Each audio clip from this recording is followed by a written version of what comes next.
Assalamualaikum warahmatullahi wabarakatuh. Perkenalkan, nama saya Irsa Milati dari Prodi PGSD kelas 1D. Di sini saya mengambil tema menjadi guru profesional. Guru adalah seorang pendidik yang mengajarkan ilmu dan membimbing peserta didik dengan tujuan mendapatkan kesuksesan dalam kehidupan dalam berbagai aspek. Guru profesional adalah guru yang memiliki komponen tertentu sesuai dengan persyaratan yang dituntut oleh profesi keguruan. Guru yang profesional menjadi harapan kita semua karena dengan adanya peningkatan kemampuan guru menjadi guru yang profesional, diharapkan kualitas pendidik di Indonesia mengalami peningkatan. Untuk menjadi guru yang profesional, hendaknya kita memiliki 4 kompetensi guru yang telah ditetapkan dalam Undang-Undang Republik Indonesia Nomor 14 Tahun 2005 tentang guru dan dosen. Yang pertama ada kompetensi pedagogik, yang kedua kompetensi kepribadian, yang ketiga kompetensi profesional, dan yang keempat kompetensi sosial. Yang kesatu yaitu kompetensi pedagogik. Terkait kompetensi seorang guru yang sesuai dengan bidang pendidikan, segala hal yang berkaitan dengan kemampuan guru dalam mendidik dan mengajarkan apa yang sesuai dengan bidangnya. Dengan kata lain, kompetensi pedagogik ini disebut juga mengajar atau mendidik. Apa sih yang harus dimiliki dalam kompetensi pedagogik? Yang pertama yaitu pemahaman wawasan atau landasan kependidikan, yang kedua pemahaman peserta didik. Di sini, guru harus memahami seperti apa tipe-tipe peserta didik, bagaimana perkembangannya, bagaimana gaya belajarnya, bagaimana cara mereka menyerap pelajaran yang diberikan. Yang ketiga yaitu pengembangan kurikulum atau silabus. Jadi seorang guru harus menguasai bagaimana cara dalam mengembangkan kurikulum, setelah itu dilanjutkan dengan perangkat-perangkatnya. Nah, perangkat ini nanti rencana pembelajaran seorang guru harus bisa melakukan perancangan pembelajaran yang sesuai dengan apa yang diajarkan dan bagaimana kondisi siswa yang diajar. Yang keempat, pelaksanaan pembelajaran yang mendidik dan dialogis. Dialogis yaitu bisa berbuka dialog dengan siswa, bagaimana mengatur dialog tersebut. Yang kelima, harus tahu pemanfaatan teknologi pembelajaran. Ini hal yang mutlak, khususnya di era perkembangan teknologi di era 4.0 sekarang. Jadi seorang guru yang tidak bisa memanfaatkan teknologi pembelajaran, dia akan tertinggal, khususnya dalam perkembangan kurikulum di Indonesia. Yang keenam, harus menguasai teknik evaluasi hasil belajar. Harus tahu membuat soal yang sesuai dengan tujuan pembelajaran dan betul-betul mengukur kompetensi siswa sesuai dengan yang diharapkan dari tujuan pembelajaran tersebut.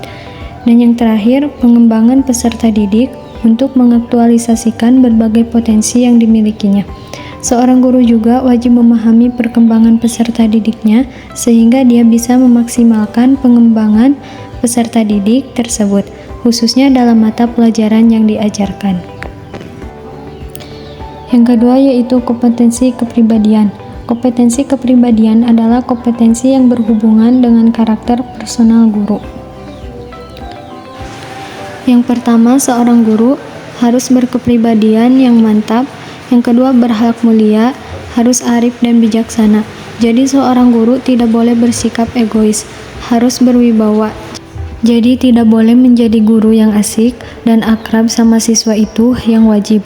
Tapi kita harus tetap menjaga wibawa kita sebagai seorang guru, jangan sampai tidak berwibawa lagi dan tidak ada sekat yang jelas antara siswa dan guru. Yang berikutnya yaitu stabil. Tidak boleh menampakkan emosi kita kepada siswa, harus memiliki emosi yang stabil. Selanjutnya yaitu dewasa. Tidak kekanak-kanakan, nantinya akan berdampak tidak baik bagi siswanya. Yang ketujuh yaitu jujur. Harus jujur dalam hal apapun, baik jujur dalam melihat kemampuannya dan jujur dalam kemampuan siswanya. Guru juga harus menjadi teladan bagi peserta didik dan masyarakat. Yang sembilan, secara objektif mengevaluasi kinerja sendiri. Guru tidak boleh ngerasa dirinya paling benar ataupun hebat. Yang terakhir yaitu pengembangan diri secara mandiri dan berkelanjutan. Kompetensi ini menentukan bagaimana seorang guru dapat menjadi teladan yang baik bagi siswa dan juga orang-orang yang ada di sekitarnya. Yang ketiga yaitu kompetensi sosial. Kompetensi ini berkaitan erat dengan bagaimana seorang guru berkomunikasi, bersikap, dan berinteraksi secara umum. Terus, bagaimana guru memposisikan dirinya dalam interaksi sosial?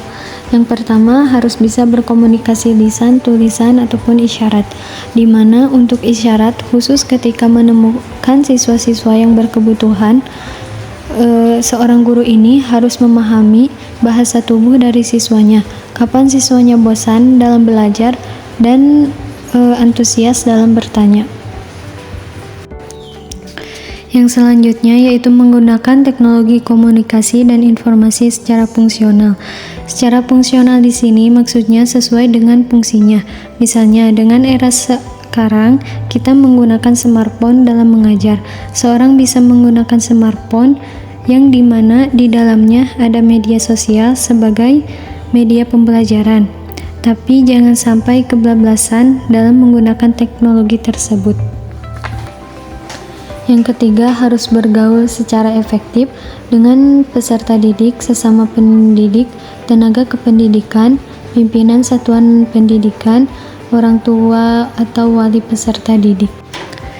Yang keempat, bergaul secara santun dengan masyarakat sekitar dengan mengindahkan norma serta sistem nilai yang berlaku. Guru harus santun, jangan merasa dia guru berarti dia orang yang harus diikuti atau menjadi profesinya sebagai guru. Santun di sini berarti menyayangi yang lebih muda dan menghargai yang lebih tua. Yang kelima yaitu seorang guru harus menerapkan prinsip-prinsip persaudaraan sejati dan semangat bekerja keras. Yang keempat yaitu kompetensi profesional. Kompetensi profesional adalah kompetensi yang wajib dimiliki guru yang berkaitan dengan bidang ilmu yang dikuasai. Kemampuan guru dalam pengetahuan isi, konteks atau isi dari pelajaran. Yang pertama yaitu materi pelajaran secara luas dan mendalam sesuai standar isi program satuan pendidikan, mata pelajaran atau kelompok mata pelajaran yang diampu. Yang kedua, konsep-konsep dan metode disiplin keilmuan, teknologi atau seni yang relevan, yang secara konseptual menaungi atau koheren dengan program satuan pendidikan, mata pelajaran atau kelompok mata pelajaran yang diampu. Kunci utama bagi seorang guru supaya menjadi guru yang profesional adalah kemauan keras, komitmen, dan ketulusan dalam menjalankan tugas sebagai seorang guru.